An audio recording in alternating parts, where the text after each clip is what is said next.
Etter 4 uker i nord, fylt med minner, sammen med familien, det på tide å sette kursen sørover. Vi har fisket, fanget krabber, utforsket landskap og sett dyreliv. Denne sommeren har vi seilt fra Kristiansand til Kirkenes. Nå venter første etappe sørover. 344 nautiske mil fra Kirkenes til Tromsø, med stopp i Berlevåg, Honningsvåg, Hammerfest og Hasvik, før vi endelig når Tromsø.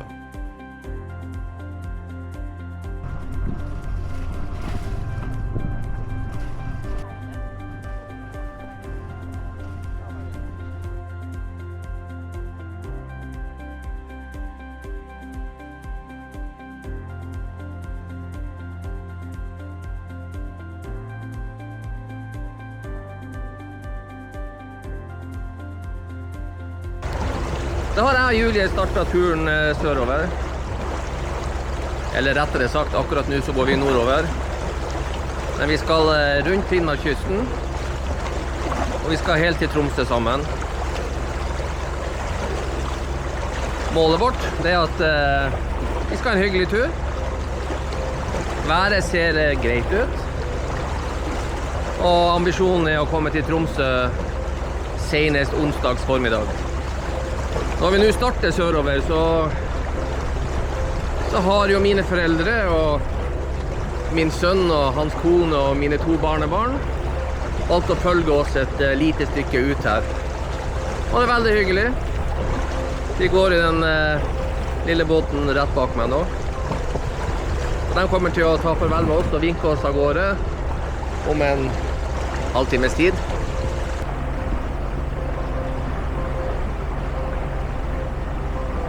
Ja, da passerer vi Bøkfjord fyr. Vi er på tur over nå. Om 4,5 timer er vi i Vardø. Og en gang i natt og morgentimene så er vi fremme i Berlevåg. Det er en lang tur. 90 nautiske mil.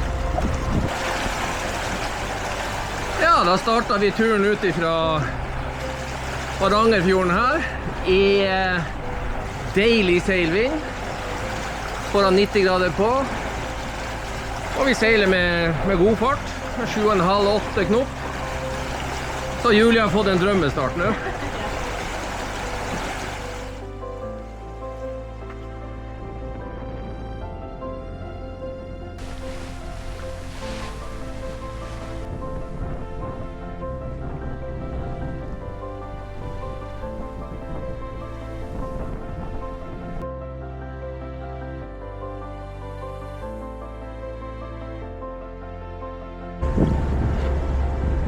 Ja, nå er klokka 10:08 om kvelden.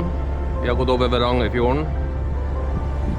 Vi fikk en liten seilvind til å begynne med et par timer, og så ble det helt stille. Jeg kan ikke huske jeg har sett Varangerfjorden så flat tidligere.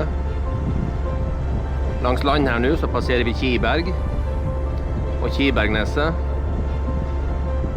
Det er et av de østligste punktene i Norge.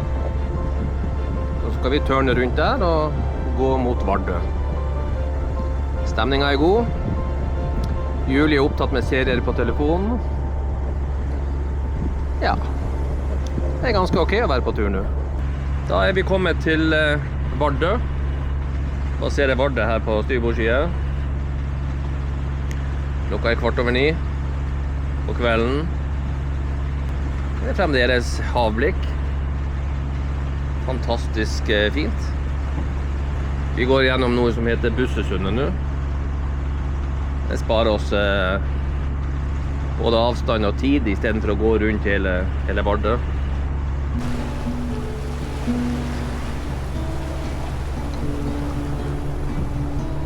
Her er klokka ca. 1:30.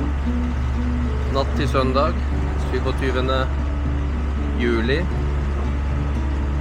Passerer Makkur på vei vestover. Fantastisk stille og rolig på sjøen.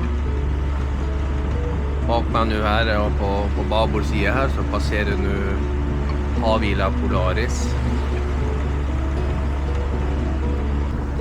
Vi har hatt nesten 14 timer på sjøen nå.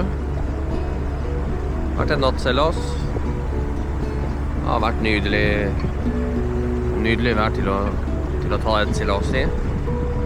Har gått for motor hele veien. Når det ikke er vind, så må vi det. Nå skal vi bare få fortøyd og få kastet oss i seng.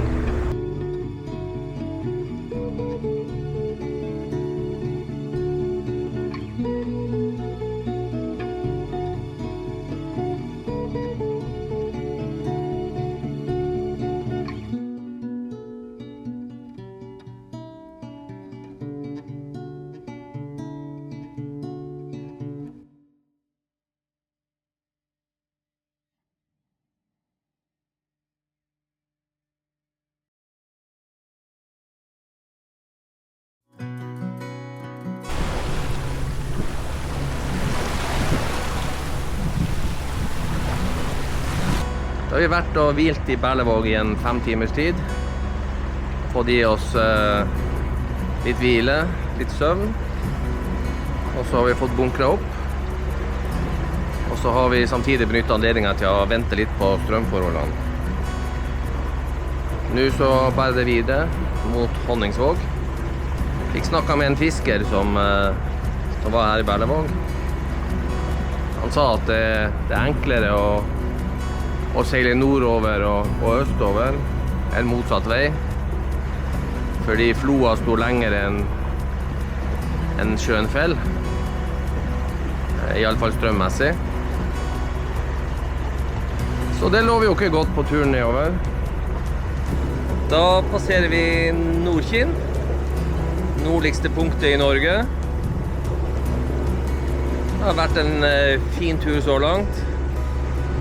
Vært utrolig heldig med sjøen. Det er ikke noe vind.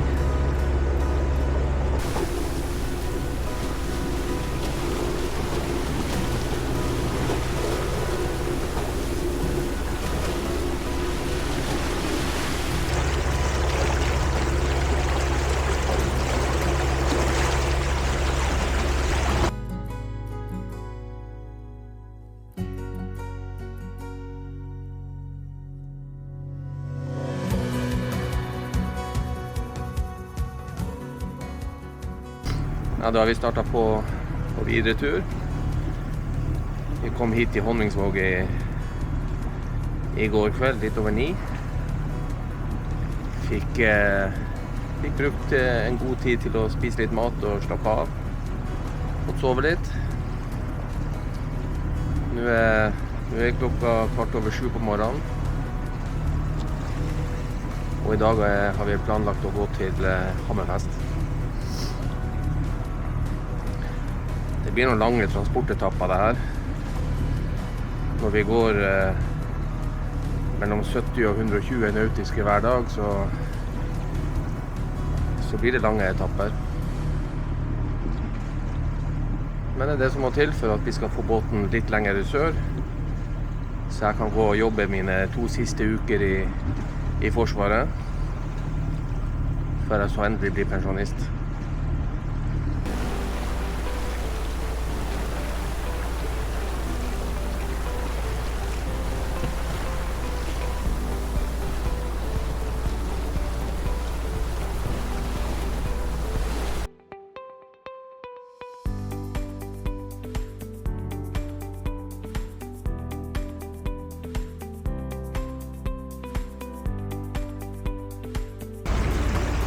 Ja, når det gjelder været,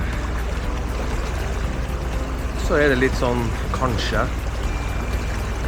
Kanskje blir det sol, kanskje blir det overskyet, kanskje blir det regn, kanskje blir det lyn, kanskje blir det torden. Akkurat nå har vi sol.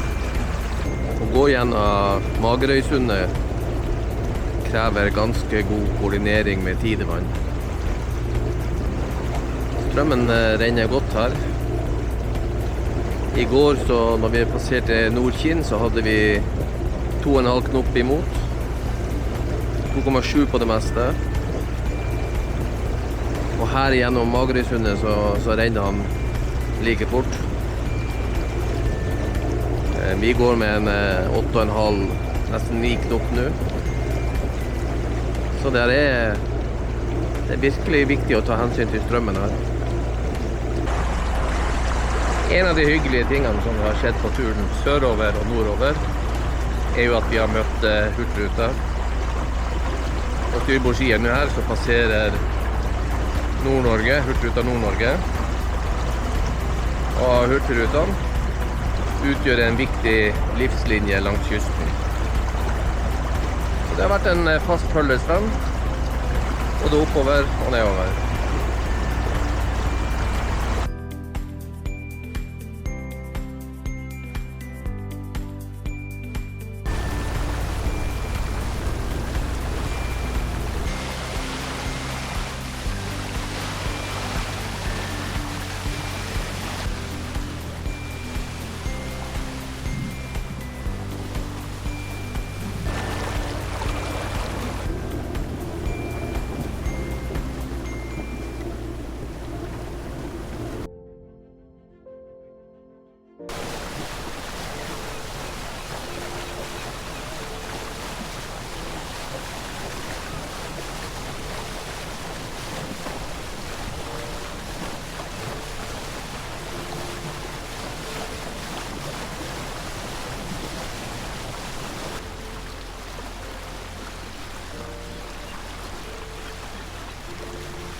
Ja, når vi reiste nordover og passerte Havøysund, så var det mye sjø her i innløpet fra vestsiden.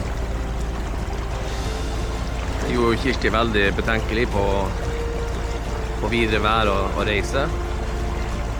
Men nå, ja, det er flatt hav. Det er fantastisk.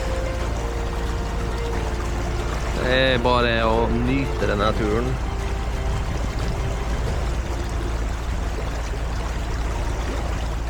Julie kunne ikke ha vært heldigere med denne turen.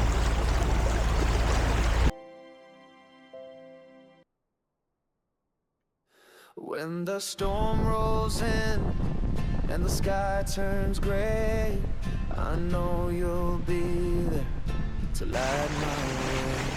Through the highs and lows, we stand so tall.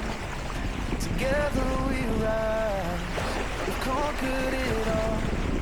When the world feels heavy and the road gets rough, we hold each other, yeah, that's enough. Side by side, we're stronger, we'll never fall. Through it all, we're louder, we hear the call. Hand in hand, we're fearless, the stars align. Forever, my friend, together we shine.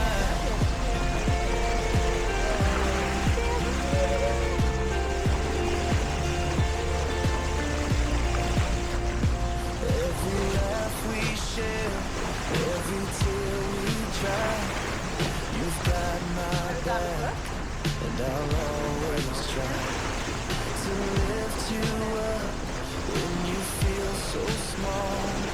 We're unbreakable, we've got it all. When the world feels heavy and the road gets rough, we hold each other, yeah, that's enough. We'll never fall. Through it all, we're louder, we hear the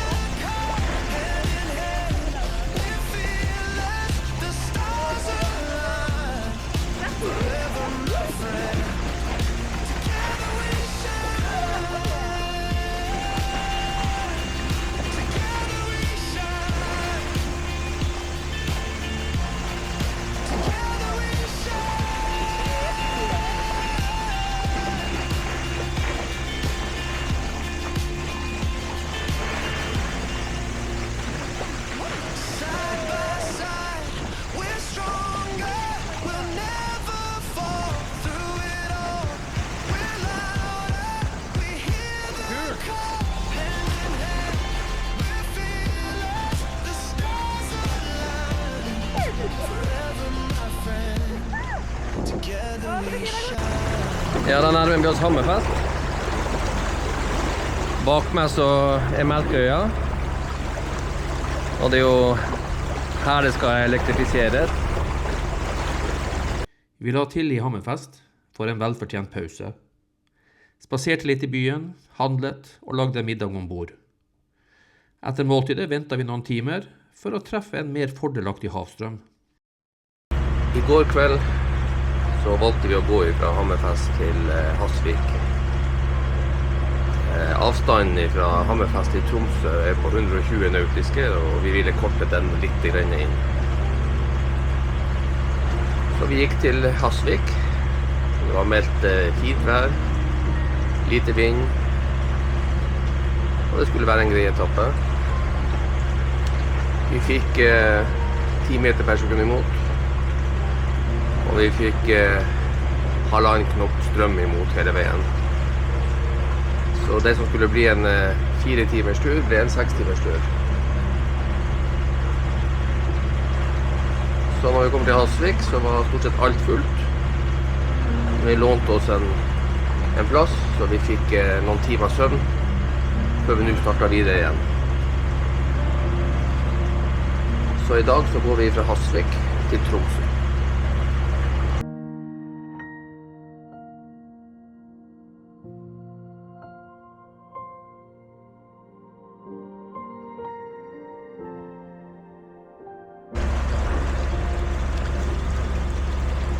Da er Loppa passert. Det tok 5 timer over i god vær, nesten flatt hav, litt dønninger. Utrolig behagelig tur. Når det gjelder strømmen og havstrømmen her, ja, den blir ikke jeg klok på. Det er tydeligvis betydelig mer motstrøm denne veien enn det jeg følte det gikk nordover. Men sånn er livet på havet.